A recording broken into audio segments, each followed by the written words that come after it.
I thought that first, before we get into details of how to create a module in e-learning, let us take a minute to understand different types of e-learning.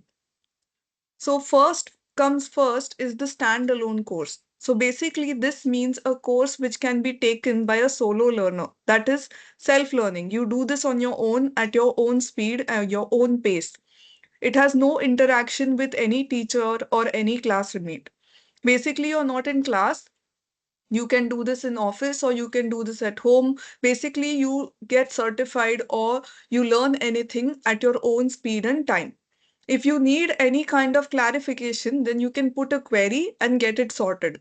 But on the go, you do not have a teacher or a classmate with you. The next is where the learning is through games or simulations. Now, if you need to perform simulated activities which require exploration or can lead to a discovery, then you opt for games or simulations. So typically where you need to explore and understand, that is when you opt for games. Third is mobile learning. So this you must be most familiar with. That is when you learn from the whole world while moving about in the world. That is, you participate in classrooms or standalone e-learning modules on your phone. So this you must be most familiar with. Either you watch videos or you take courses like Coursera, Udemy, so many of those. So everything on your phone. That is referred to as mobile learning. Next comes social learning. Social learning means learning through interaction with experts and fellow learners.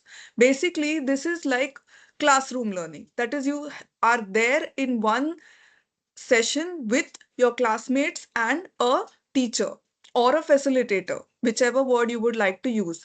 And what happens is that if you're not in class, then also you can be online, but it has to be with people. Basically, it has to be social. It can be either one of the two, either in class or online, but with people around you.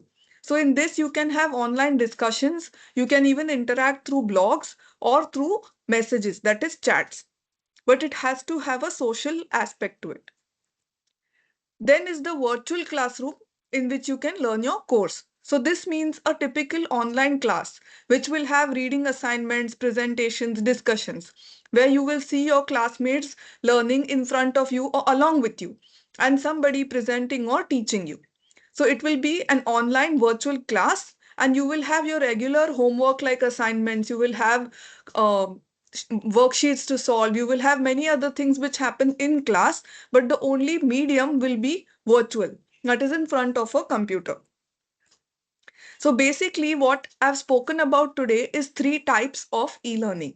One is the asynchronous learning mode, in which you are on your own. That is, you are self-paced, you are learning on your own. You do not have to keep in touch with somebody else who is learning along with you. Versus this is the synchronous mode, in which you learn along with other people. So you remember the piece in which had a social aspect to it. That is, you have different people along with you. That is called as synchronous learning. And when sometimes you have a aspect of both, that is, sometimes you will be in class and the remaining time you will work on your own. That is referred to as blended learning. So it is a combination of the asynchronous as well as synchronous mode. So I wanted to cover these three types of e-learning before we get into product types, because products can be created for either one of these three types of e-learning. So let's meet tomorrow for learning the next topic in e-learning. Thank you.